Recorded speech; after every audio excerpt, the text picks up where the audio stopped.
Sebelumnya, Assalamualaikum warahmatullahi wabarakatuh. Izin memperkenalkan diri, nama saya Fariel Rian Sapero dengan NPM 2271020100 dari kelas 1D Sistem Informasi. Kali ini saya akan membuat video untuk mengambil nilai UAS mata kuliah Bahasa Indonesia dengan dosen pengampu Ibu Yurika Witazora. Saya akan mempresentasikan makalah saya yang berjudul Jaringan Komputer. Latar belakang. Zaman sekarang, kebutuhan manusia dalam akses data semakin meningkat. Ini disebabkan adanya pola pergeseran hidup manusia ke arah yang lebih berkembang. Dengan pemanfaatan komputer, hal ini dapat terfasilitasi dengan cepat. Akibatnya akan terjadi keefisiensian waktu, biaya, dan resource, sehingga akan menghasilkan output yang optimal. Di sisi lain, kebutuhan akan akses data ini terhalangi oleh adanya jarak dan waktu. Terkadang kita membutuhkan akses informasi saudara kita yang berada di negara yang berbeda. Dengan adanya jaringan komputer, hal ini bisa teratasi. Bukan hanya jarak, akan tetapi perbedaan waktu dapat selalu diakses. Misalkan ketika kita menginginkan informasi yang telah lalu, Internet dan World Wide Web atau WWW sangat populer di seluruh dunia. Banyak masyarakat yang membutuhkan aplikasi yang berbasis internet seperti email dan web melalui internet, sehingga makin banyak aplikasi bisnis yang berjalan di atas internet. Rumusan masalah: 1. Pengertian jaringan komputer. 2. Manfaat jaringan komputer. 3. Jenis jaringan komputer. 4. Perangkat jaringan komputer. Dan 5. Topologi jaringan. Mulai dari yang pertama, pengertian jaringan komputer. Dengan berkembangnya teknologi komputer dan komunikasi suatu model, komputer tunggal yang melayani seluruh tugas-tugas komputasi suatu organisasi kini telah diganti dengan kumpulan komputer yang berpisah-pisah akan tetapi saling berhubungan dalam melaksanakan tugasnya. Sistem seperti ini disebut jaringan komputer atau komputer network.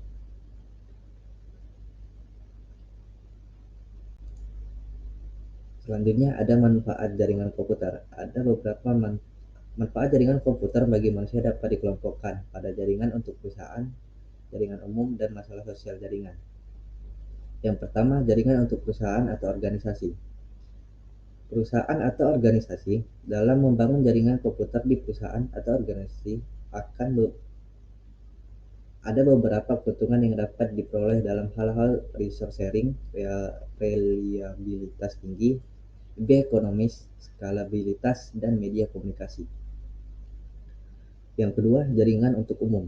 Jaringan komputer akan memberikan layanan yang berbeda pada perorangan di rumah-rumah dibandingkan dengan layanan yang diberikan pada perusahaan.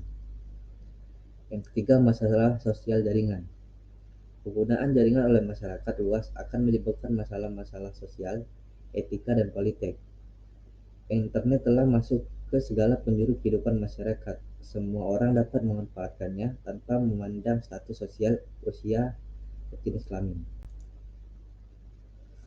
Selanjutnya ada jenis jaringan komputer.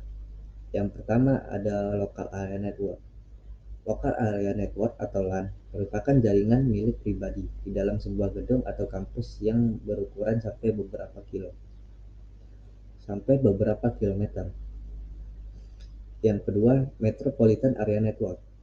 Metropolitan Area Network atau MAN pada dasarnya merupakan versi LAN yang berukuran lebih besar dan biasanya memakai teknologi yang sama dengan LAN. MAN dapat mencakup kantor-kantor perusahaan yang berdekatan dan dapat dimanfaatkan untuk keperluan pribadi atau swasta atau umum. Yang terakhir atau ketiga ada Wide Area Network. Wide Area Network atau WAN mencakup daerah geografis yang luas, seringkali mencakup sebuah negara atau benua. WAN terdiri dari kumpulan mesin yang bertujuan untuk menjalankan program-program aplikasi. Selanjutnya ada perangkat jaringan komputer.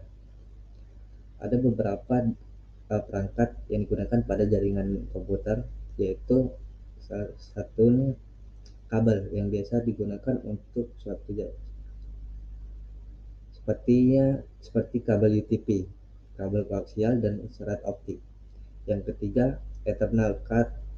Yang kedua, Eternal Card, kartu jaringan Eternal. Cara kerjanya di mana setiap node dalam suatu jaringan menerima setiap transmisi data yang dikirim oleh suatu node yang lain. Yang ketiga ada hub atau switch. Hub adalah suatu perangkat yang memiliki banyak port. Sebuah perangkat yang menyatukan kabel-kabel network dari setiap workstation, server, atau perangkat lainnya. Yang keempat ada repeater, berguna untuk memperkuat sinyal dengan cara menerima sinyal dari suatu segmen kabel LAN lalu memancarkan kembali dengan kekuatan yang sama dengan sinyal asli pada segmen kabel lain. Nomor 5, bridge. Gunanya sama seperti repeater, tetapi lebih fleksibel dan lebih cerdas dari repeater. Berfungsi menghubungkan beberapa jaringan yang terpisah untuk jaringan yang sama maupun berbeda. Yang keenam ada router. Cara kerja router mirip dengan switch dan bridge. Perbedaannya, router adalah penyaringan atau filter lalu lintas data. Penyaringan dilakukan dengan menggunakan protokol tertentu. Router mampu mengirim data atau informasi dari satu jaringan ke jaringan lain yang berbeda. Yang terakhir ada topologi jaringan. Satu, topologi bus. Topologi bus menyerupai jalan yang memiliki banyak pemberhentian atau bus stop. Topologi ini merupakan bentangan satu kabel yang kedua ujungnya ditutup, di mana di sepanjang kabel terdapat node-node. 2. Pada topologi ring. Pada topologi ini, komputer saling bersambung membentuk lingkaran atau ring. Sinyal akan mengalir satu arah sehingga dapat menghindari terjadinya tabrakan paket. Yang ketiga ada topologi star. Pada topologi ini, node berkomunikasi langsung dengan stasiun lain melalui central node. Trafik data mengalir dari node ke central node dan diteruskan ke node tujuan. Yang keempat ada topologi tree. Topologi tree merupakan kombinasi karakteristik antara topologi star dan topologi bus. Topologi terdiri atas kumpulan topologi star yang dihubungkan dalam satu topologi bus sebagai backbone.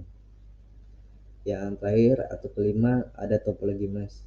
Jaringan dengan topologi masih mempunyai jalur ganda dari setiap perangkat pada jaringan.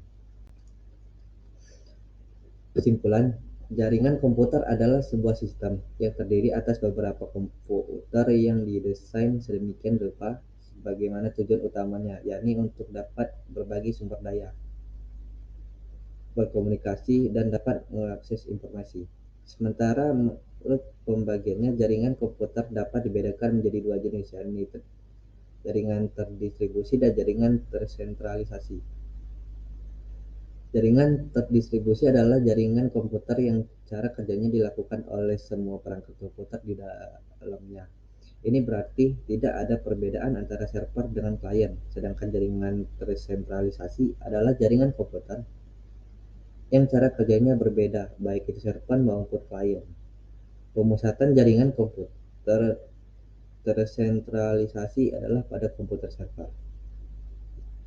Mungkin sekian yang dapat saya sampaikan. Saya akhiri. Wassalamualaikum warahmatullahi wabarakatuh.